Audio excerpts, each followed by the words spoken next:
Me lembrei, até o final do semestre eu me acostumo. Tá? Então, por isso que é importante a participação de times no processo A3. Tá? E, geralmente, times no seguinte sentido. Cada equipe trabalha em cima de um problema, de uma não conformidade. Depois eu vou mostrar um dos trabalhos que a gente fez lá na empresa, e, como exemplo, eu deixo disponível para vocês, tá? Só peguei, tirei os logotipos onde eu trabalho para não criar confusão, mas bem tranquilo, certo? Não tem por que esconder nada. E, portanto, tá? O A3 é uma excelente ferramenta visual para a gestão de problemas, tá? E soluções no Gemba. O que quer dizer o Gemba? Tá? O Gemba vem do sistema Toyota, quer dizer Gemba Gembutsu, quer dizer vai lá e vê o que está acontecendo, certo? Então, é muito mão na massa. Deu um problema, não fica discutindo lá em sala, vai lá e vê e observa e mede e conversa com as pessoas para depois tu analisar e aí trabalhar as ações, certo? Essa é a filosofia, ir lá e ver, tá? Bueno, e aí tem aqui deixa eu só botar você aqui para o lado, que só um pouquinho aqui, pessoal, que estou atrapalhado. Deu. Então aqui tem o quê? Ah, tu tem esse número aqui. Que número que é esse aqui? É um 9 ou é um 6? Certo? Para o cara que está aqui à nossa esquerda, ele vê um 6. Para o cara que está aqui à direita, ele vê um 9. Aí esse cara diz, é um 6, é um 9. Na realidade, o A3, ele foca principalmente num diálogo integrado entre as pessoas, certo? Um diálogo focado. Tá? Que tipos de A3 tem? Tá? O A3 ele segue a estrutura do PDCA básica, tá? Que foi o Deming, tá? Que propôs lá o Walter Schwartz Deming, certo? Que foi o cara que propôs. Reflete uma opinião comum na empresa sobre a solução de problemas. Pelo menos 50% do esforço da equipe é utilizado para o entendimento do problema.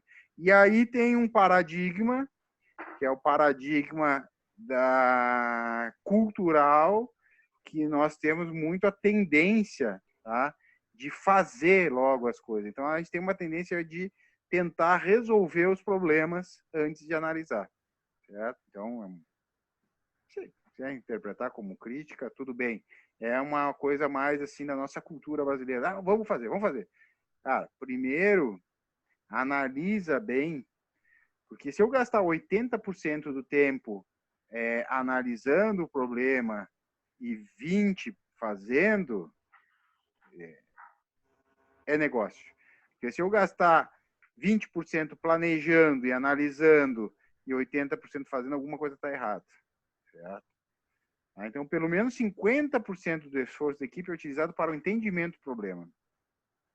Em geral, segue o seguinte padrão: o fluxo é de cima para baixo, da esquerda para a direita, na folha, depois eu vou mostrar para vocês. E também de cima para baixo na direita. É dividido em 3 seções rotuladas com clareza e ordenadas em fluxo lógico, certo? Então, tu tem os tipos de A3, né? O primeiro é de solução de problemas, que é o que a gente vai trabalhar.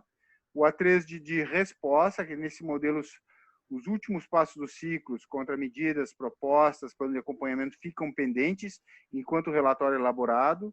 Isso tem como objetivo apresentar posteriormente um plano lógico estruturado pela consideração de seus leitores e permitir a tomada de uma boa decisão.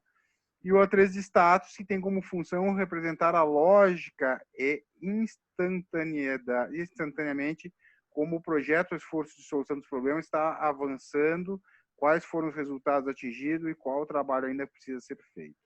Então, aqui está a folha do A3, certo? Aonde a gente coloca no topo qual é o problema ou o que a gente pretende resolver ou melhorar, quem é a pessoa responsável pelo A3 e a equipe, tá? Aqui falta algumas outras informações que no modelo que eu vou passar para vocês disponibilizar tem todas essas informações, tá?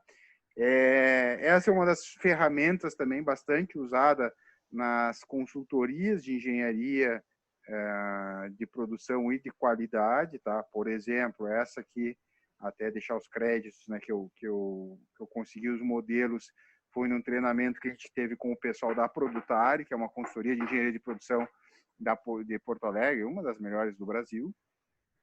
Tá? Teve até esses dias aí o Rodrigo Pinto, falou, acho que foi semestre passado, teve um dia de palestra, não sei se vocês chegaram a participar, ele falou sobre o processo eu nem me lembro de que era, processo de compras, acho que era, de suprimentos. Então, primeiro quadrante, contexto. O que é o contexto? O que está acontecendo? Quais são os problemas? Qual é a situação?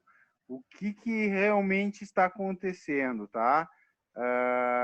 O contexto, certo? Para a gente se localizar em cima do problema. Tá? As condições atuais, qual é o problema? Tá? E os objetivos das metas. O que a gente precisa e quais são os resultados que a gente precisa atingir, certo? Então, sempre nessa sequência, depois nós vamos passar passo a passo aqui. E análise, quais são as causas raízes do problema? Seleciona a ferramenta de análise de problema mais simples, que mostre claramente a relação causa e efeito. E aí entra na análise uma das ferramentas que a gente já viu aqui, que é o diagrama de Ishikawa, certo? Ou se não viu aqui, a gente passou, a gente revisou, porque é uma ferramenta para ter lá nas disciplinas mais básicas de qualidade. Após a análise, quais são as contramedidas propostas?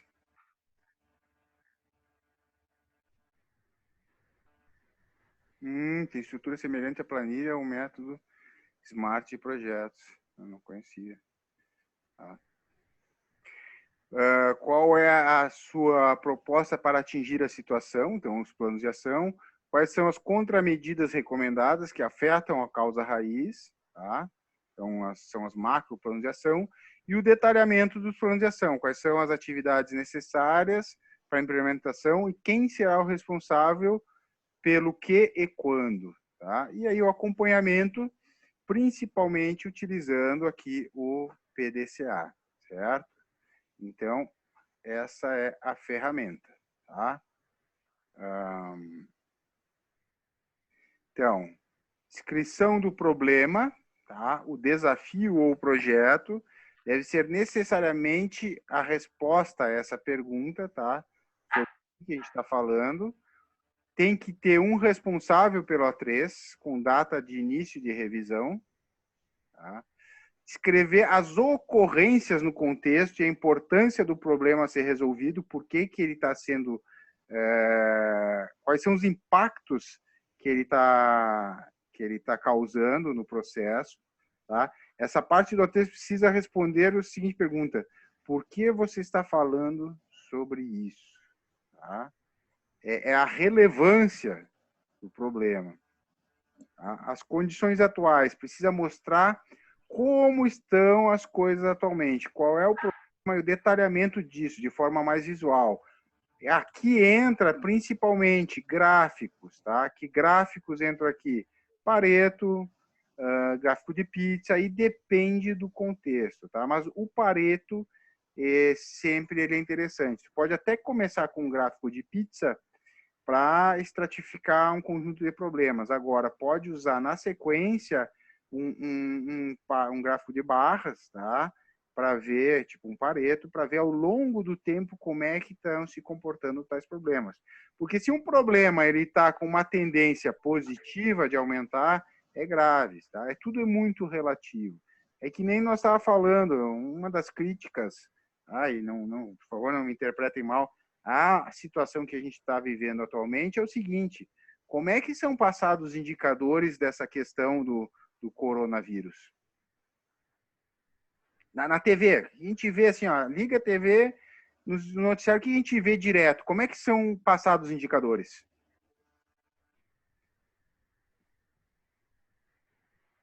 Tem algum gráfico? Como é que vocês veem isso na TV? Hein, pessoal? Pode escrever aí, se não quiser falar, fica à vontade. Como é que vocês veem isso, os indicadores?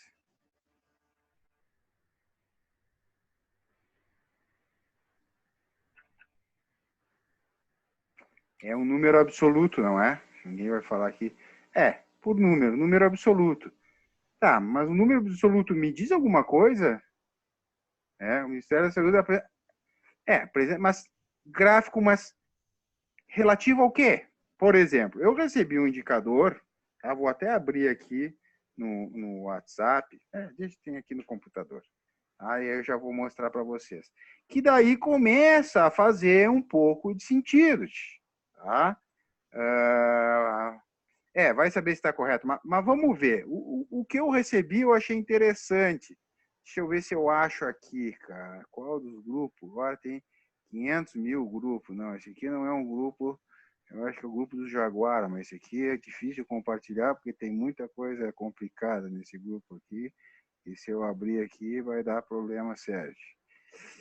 Grupo dos Jaguara. Será que é aqui? Aqui, tá aqui. Tá? Vou abrir só a figura, que é para não dar problema. Esse grupo aqui é perigoso.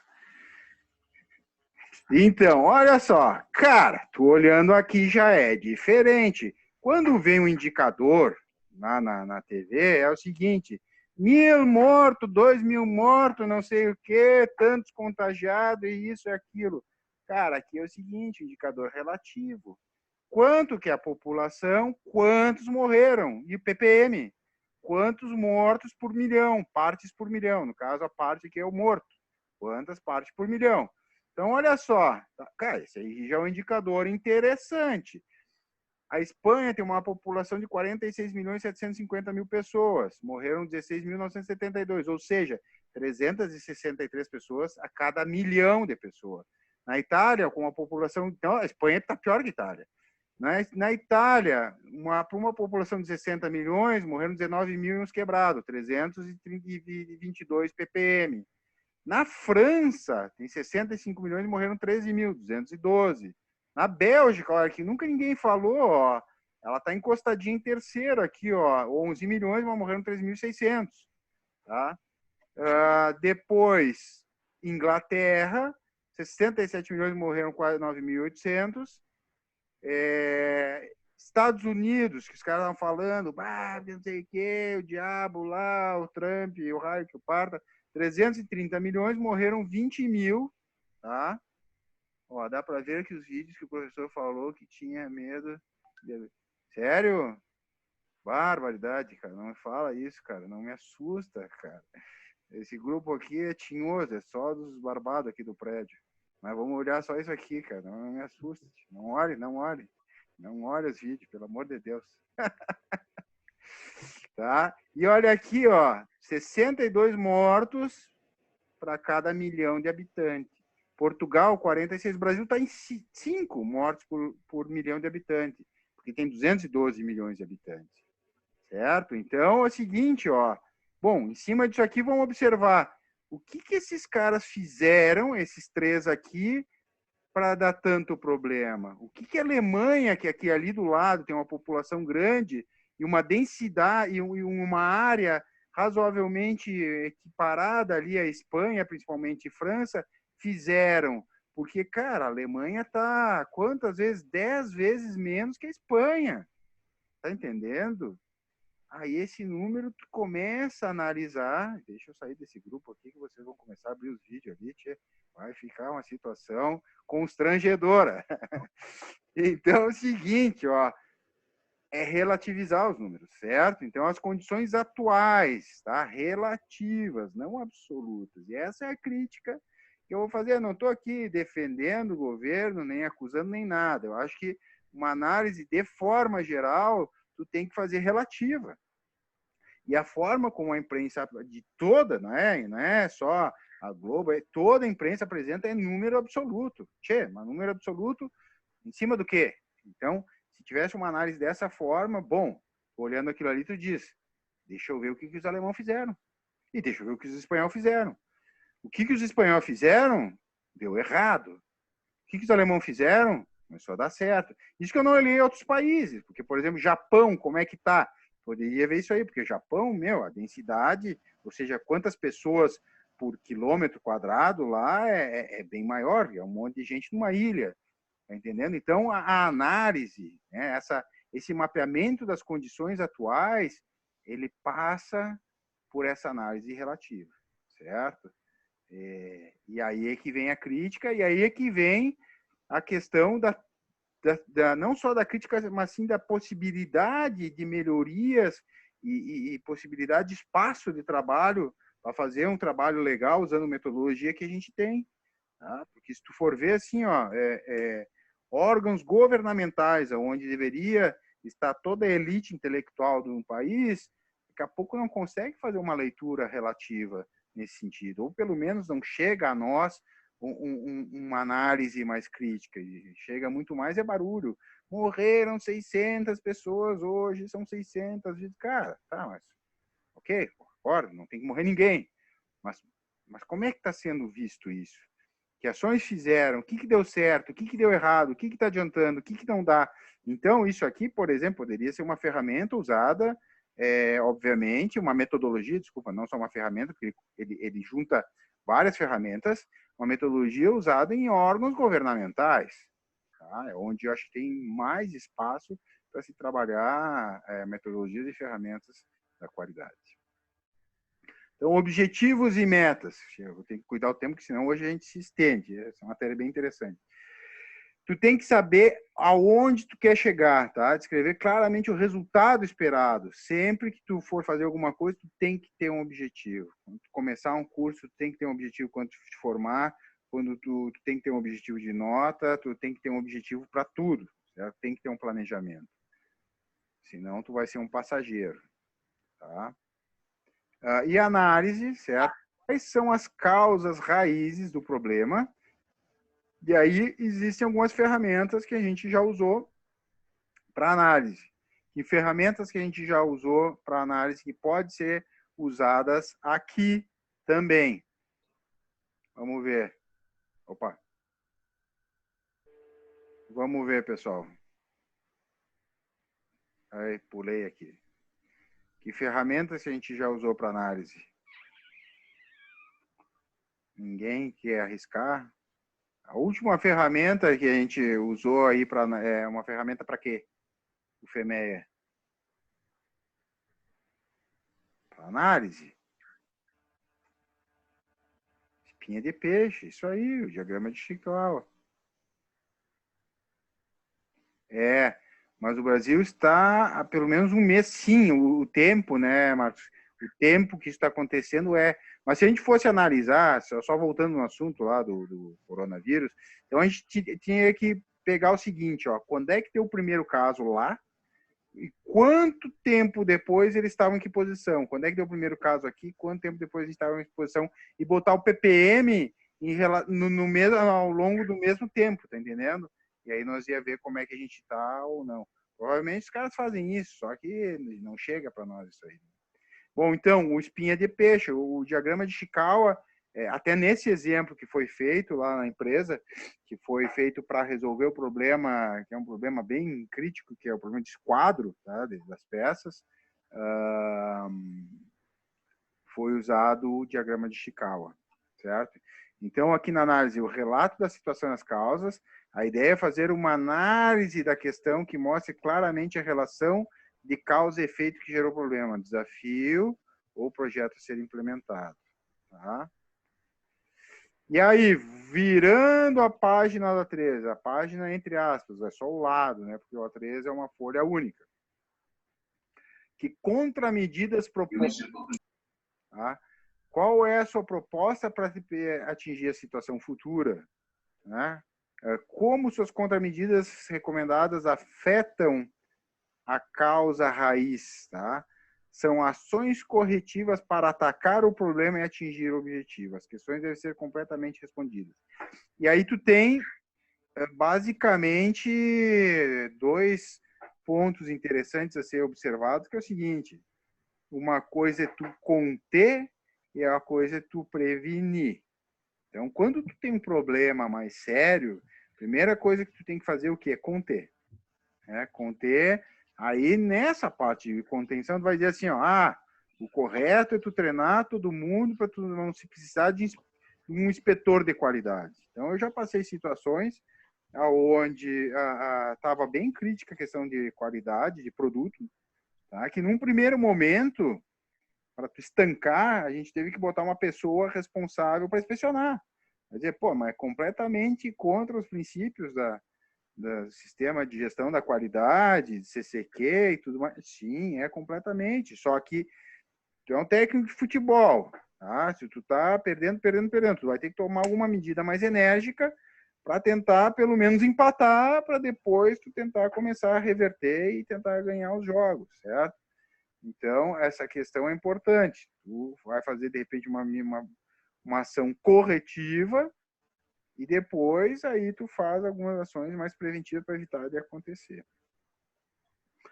E o plano de ação deve ser objetivo e simples, deixando claro as responsabilidades e os prazos. Precisa estar alinhado com os indicadores, definidos, metas, que não são a 3. Tá? Importante é prazo e um único responsável pelo plano de ação. Tá? E, por último, nesse A3, deve descrever como serão as revisões ao longo do tempo. A ideia é antecipar problemas que possam vir a ocorrer e também compartilhar com outras pessoas da empresa o que se aprendeu com o processo. Por isso que o conceito dele, principalmente, é o processo de aprendizagem, certo? Isso que ele se chama o processo de aprendizagem A3. Tá? Pessoal, alguma dúvida? Vocês fiquem à vontade, ou falo, ou chama aí no chat, que eu vou... quando vocês chamam aí, pisca uma luzinha ali, eu vou ali e dou ok, tá? Bueno. Então, aqui, tá? Tá um exemplo, tá? De 1 a 3, né? O projeto de formação de liderança, tá? Responsável a equipe do projeto, tá? O contexto, a criação de unidade, mais a criação do setor, diretrizes da empresa,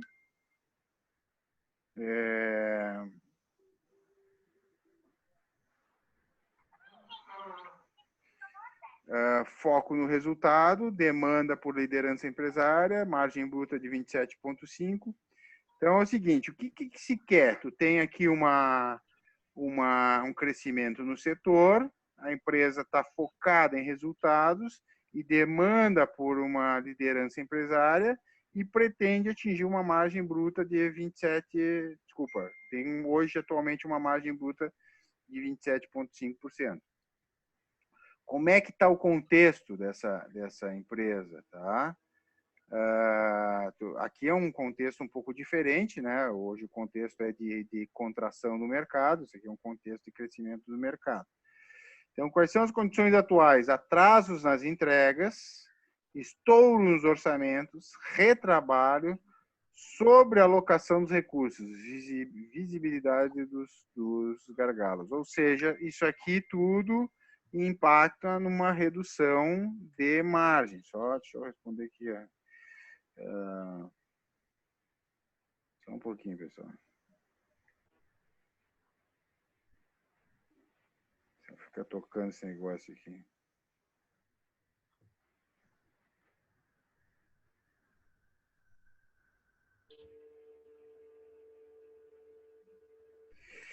Bom, objetivos, tá? Estão vendo, ó, o contexto, tá? Existe um crescimento no setor, tá? Tu tem uma diretriz da empresa que precisa resultado e está dependendo e está precisando de uma liderança, tem uma margem bruta atual de 27,5%. Quais são os objetivos que tu precisa, as metas?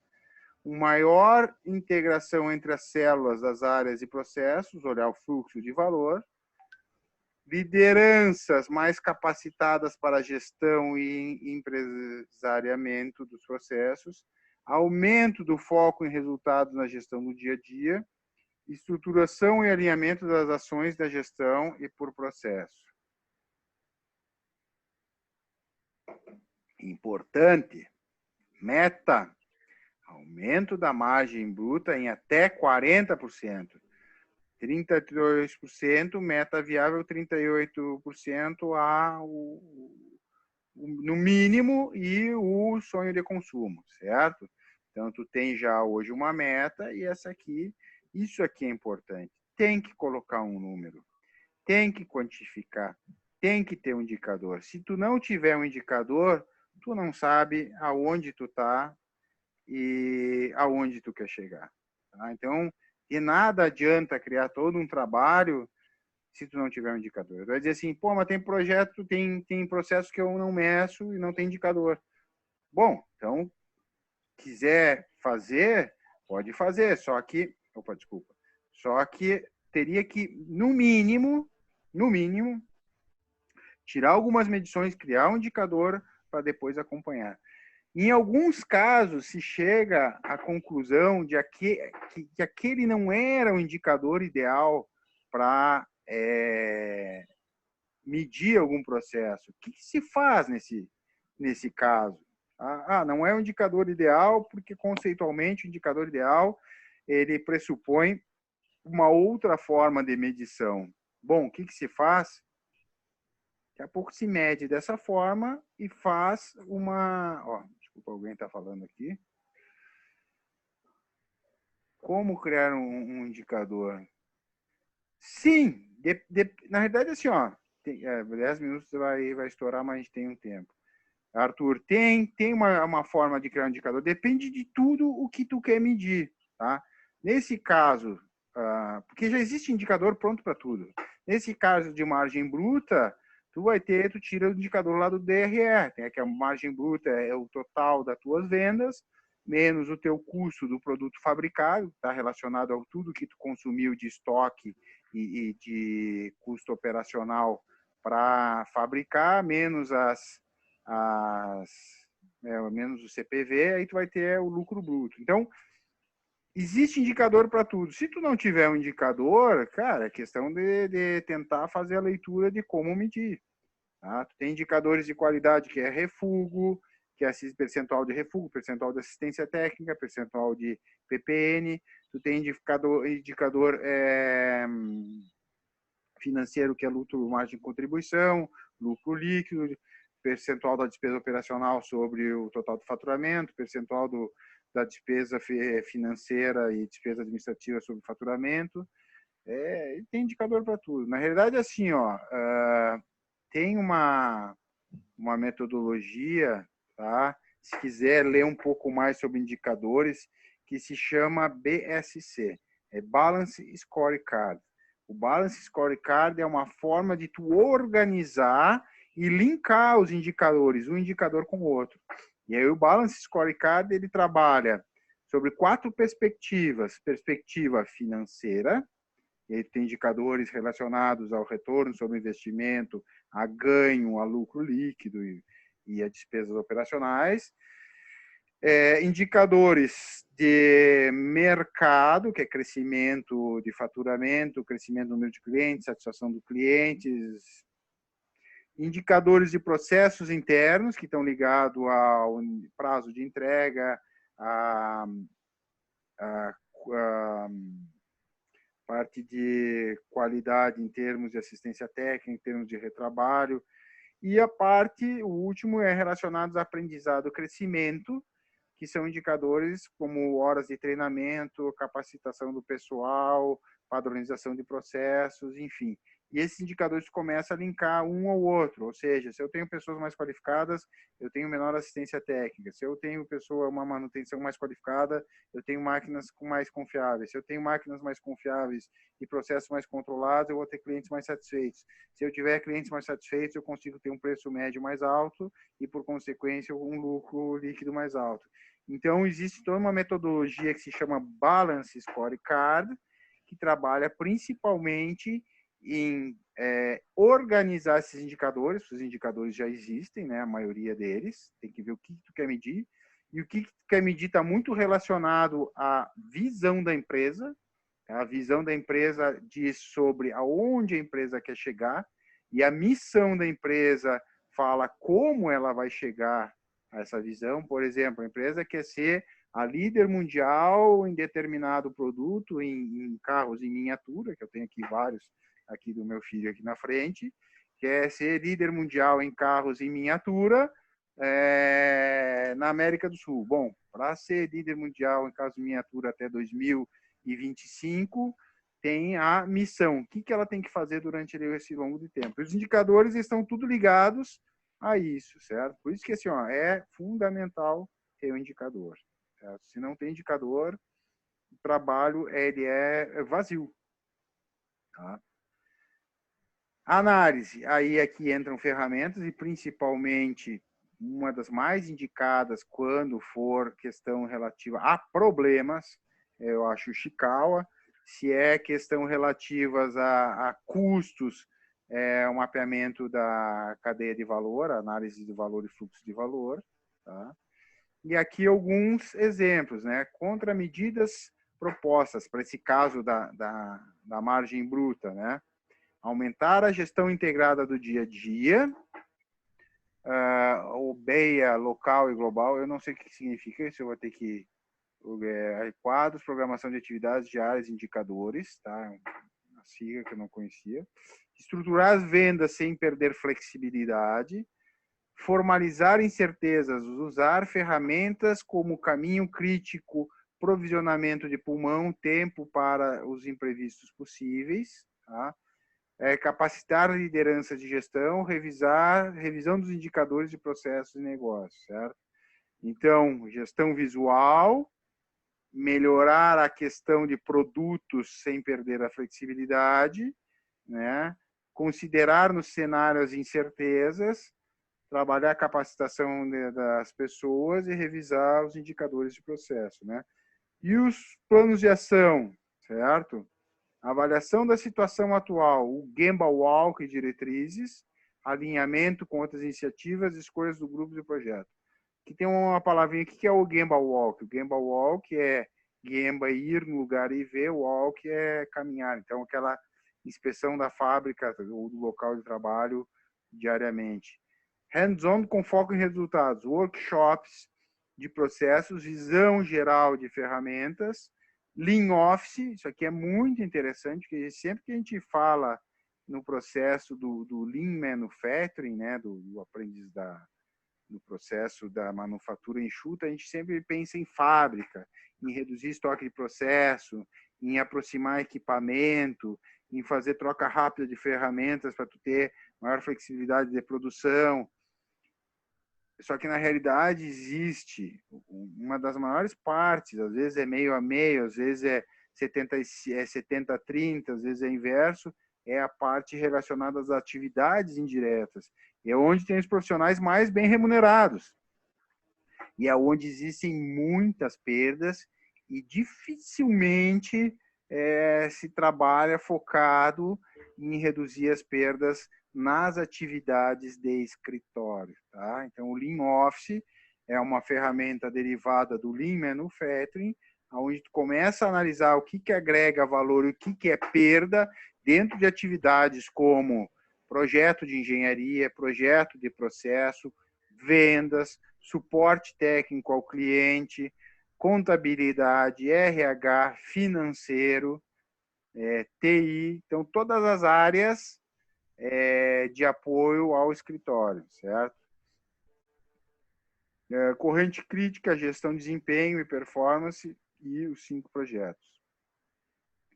E coaching monitoramento, que é o treinamento, encontro de coaching monitoramento da evolução dos projetos, 3 seminários para compartilhar as metas e resultados obtidos e disseminar boas práticas. Então, aqui são macro planos de ação para trabalhar numa questão um pouquinho mais delicada, que é o aumento da margem. Obviamente, isso aqui é um A3 de cunho bastante estratégico, certo?